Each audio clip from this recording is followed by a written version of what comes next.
welcome. This is Darian DelFords, and I'm bringing you a pre-launch commentary today. I've been browsing the forums quite a bit and putting my 2 cents in here and there, and there's been a lot of theory crafting going on while we wait. There's not much more that you can do for the forums other than what might be, and there's absolutely no problem with that. And some of the topics are, a lot of the topics up there are kind of interesting. One that really caught my attention because there's a several threads on it and many posts about it, over almost 300 to 350 posts just about this one subject. And that's talking about Battle Forge points, or BFP. Now, for those of y'all who don't know, Battle Forge points was the currency back when Battle Forge was live.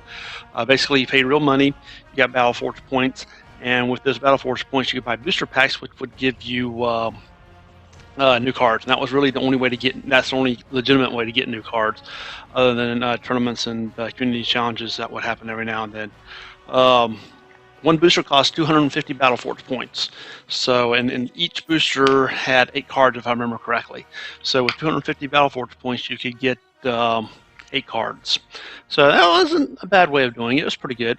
Now, for the moment, the devs have stated that the only way that BFP is going to be available is through PvE and PvP daily quest, which I absolutely agree with. I mean, I think that's a good way to at least start with it.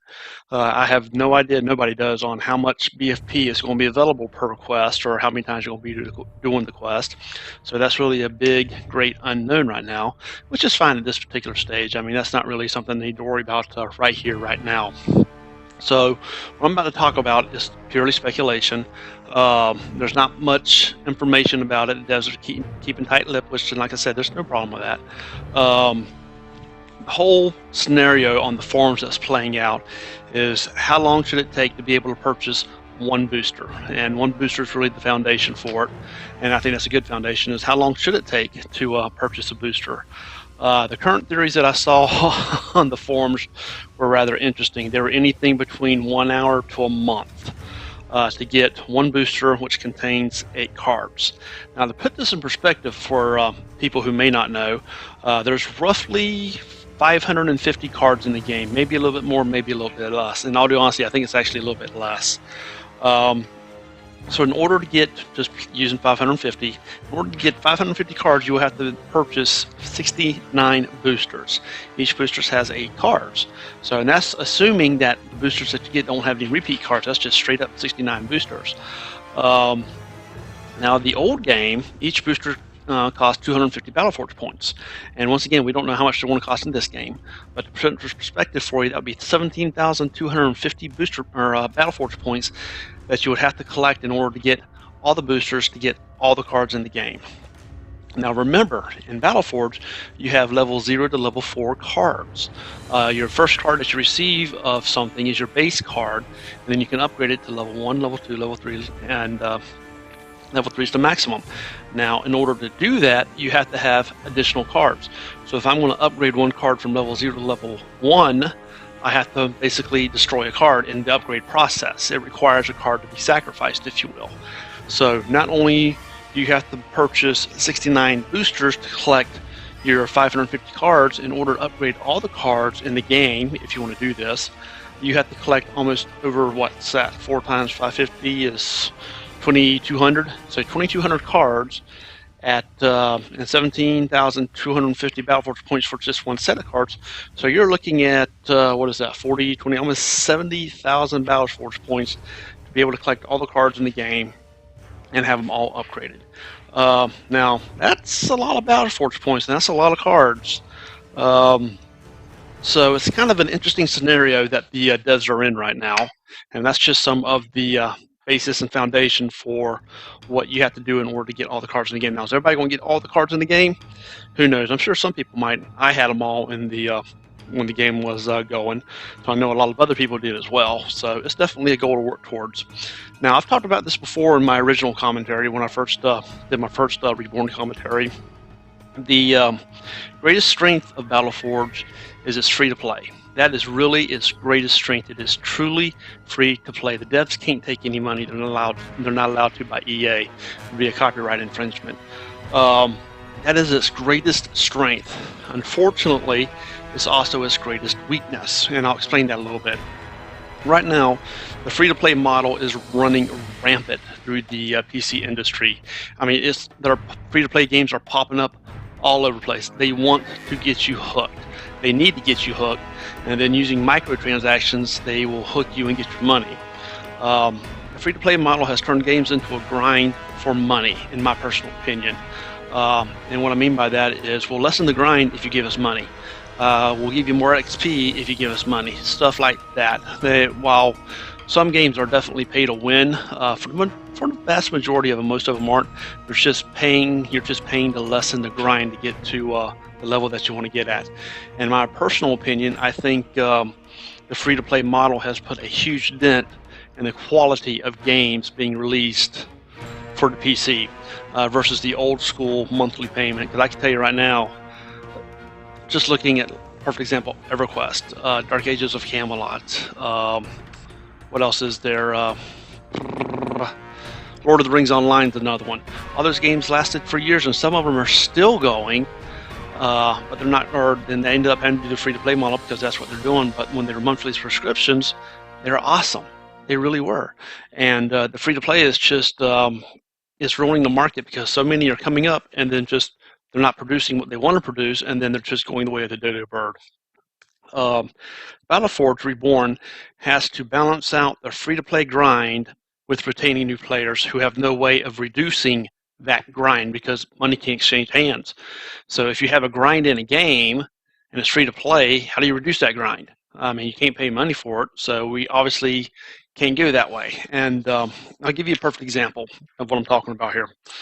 The perfect, in my opinion, totally my opinion, the perfect target audience for Battle Forge Reborn right now, I mean, the perfect target audience is college students. You want this game to succeed? That's your target audience. And here's why. It's truly a free-to-play game. I mean, how many college students out there are playing free-to-play games but having to pay a little bit just to be able to get ahead somehow? I mean, Battle Forge is a true free-to-play game. It's a trading card game. I don't know how many of y'all are that age group or how many of y'all are in college right now, but look around your campus and see how many people are playing Magic the Gathering or Hearthstone or a lot of the other card games out there. I mean, everybody's playing it. It is really a popular genre right now. It really is. And the good thing about college students is they're smart enough, they understand that there's going to be a little bit of time you have to spend to get all the cards that you want. I mean, there's no way of going around it. You've got to spend time to get your cards. It's not going to be an instant win. However, and here's the catch-all, they don't want to have to grind for it. They don't want to have to spend hours and hours and hours just to get a booster pack. They want to be able to see efforts that they put in relatively quickly. If you don't, they're going to go find another game that occupies their time better. I mean, it really is that simple. So, I mean, I really think college students are a perfect target audience for this particular relaunch. I mean, don't get me wrong, all of us old farts like myself are going to love this game anyway because we enjoy it. But, I mean, it's really a great target audience for new players because this game has exactly what they want. So the question is, how long should it take to obtain a booster? The devs have to balance out Battle Forge points gained for not only relaunch, but for years down the line. They've got to take duration and longevity into account. They don't have a choice, they have to. If you put too much BFP into the economy, the auction house prices are going to inflate tremendously. I mean, it's a direct correlation. And for those of y'all who don't know, yes, we are going to have an auction house. And here's the question you have to ask yourself. As a new player, you spend all your time, you spend all your hard earning, and you now have 1,000 Battle Forge points to spend. And this is assuming that boosters are going to stay at 250 Battle Forge points.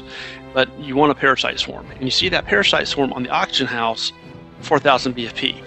So you can spend that 1,000 BFP and get that one Parasite Swarm, or are they going to buy 4 booster packs and get 32 cards? Which one are they going to do? Are they going to go to the auction house to begin with, or are they going to go with the booster packs? Now, my guess would be they do the booster packs. Why? Because you're getting 1,000 BFP.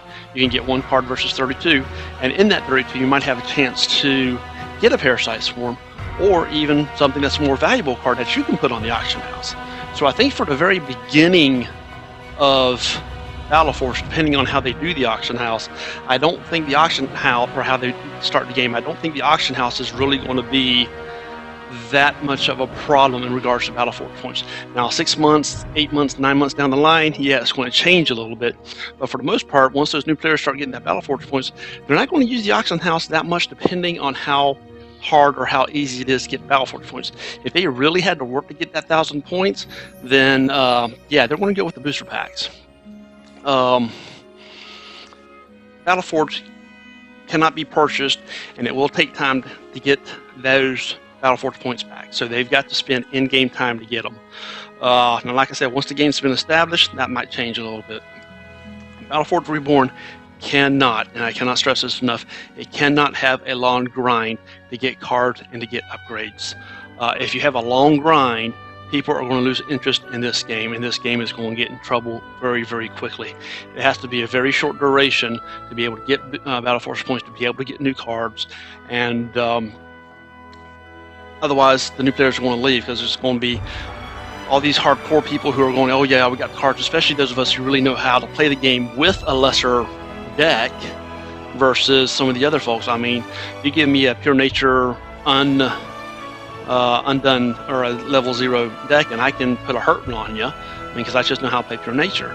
Some of these other players aren't going to have a clue on how to play Pure Nature, and they're going to go in there and they're just going to get hammered and hammered and hammered. And that's something else that's going to hurt new players, is they have to learn how to play the game, because there is a steep learning curve for this game. So that's what you got to be careful of.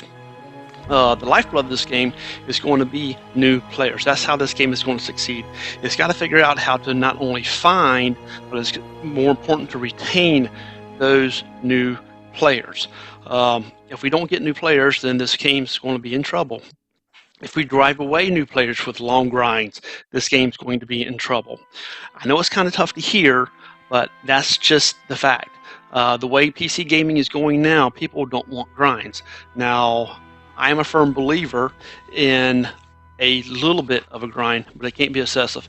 In my personal opinion, I think a booster pack every hour or 2 hours or so is perfectly legitimate, and I'll tell you why. When I first got this game way on back in 2009, I could buy it for $9.99 at my Best Buy. With that $9.99, it came with 3,000 Battle Forge points. Needless to say, I bought 5 CDs of it because I was already in the closed beta, so I knew how the game worked. And so that gave me, 15,000 Battle Forge points. And with that 15,000 Battle Forge points, within a month of owning that game, once it went live, I had almost every card in the game. Now understand, back then we didn't have any of the expansion cards like Lost Souls, Twilight, and Bandits and all that, Stonekin. It was just the pure cards, but I had them all. I mean, within a month I had all the cards in the game. Most of us did, and we still stayed and played the game. Having the cards is not going to chase away players. They're not going to get bored because they have all the cards. All the cards give options. That's the great thing about the cards, is they give options. And that's what people really want. I mean, if you only have the same 20 cards, and we all know that those same 20 cards are not going to be able to get around some of those maps, because you do have to have certain cards for certain maps. You have to. You don't have a choice in the matter. And once you do that, then it like I said, it opens up options. It gives the players options, and that's really what they need. That is really, really what they need. I'm going to close this out with something I saw on the forums, and Xlink. And for those of y'all who don't know Mr. Xlink, he's the community manager as well as a moderator. He is around with the original game, and he was a moderator with the original game. And during one of the topics that I found on this particular subject matter, and for those of y'all who are wondering, yes, I read every post on every topic that was on the forums on this before I did this commentary, because I like to know what people are thinking before I inject my own opinion. And he actually summed it up perfectly, and I agree wholeheartedly with him. And I just want to stress what he did. I'm going to read to you what he said in case anybody missed it. And this is quoting Mr. Xlink's mind, that Battle Forge points was never a grinding currency, which is very, very true. The reward for grinding was always there. It was called gold and tokens. Absolutely true. I could go into serious detail about this, but I will keep it short. Making Battle Forge points indefinitely grindable will ensure for a shorter game lifespan per player, less enjoyability and less replayability, as well as giving it people too many opportunities for rather unfair advantages. Again, nothing is definite. But if it were me A single or a couple objectives per day with a cap would prove to be most efficient for all sides of the project. And I happen to agree with him wholeheartedly. The grind in this game, you cannot have one. If you have one, you're going to lose new players. Like I said, they already have an uphill climb as it is because of the learning curve.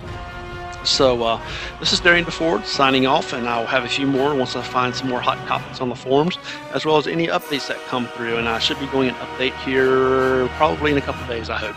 So if you have any questions, please post, please subscribe, please like, please let me know what you think, good or bad, agree or disagree. I want to hear it. So without any further ado, this is Darian signing off, and y'all have a lovely day.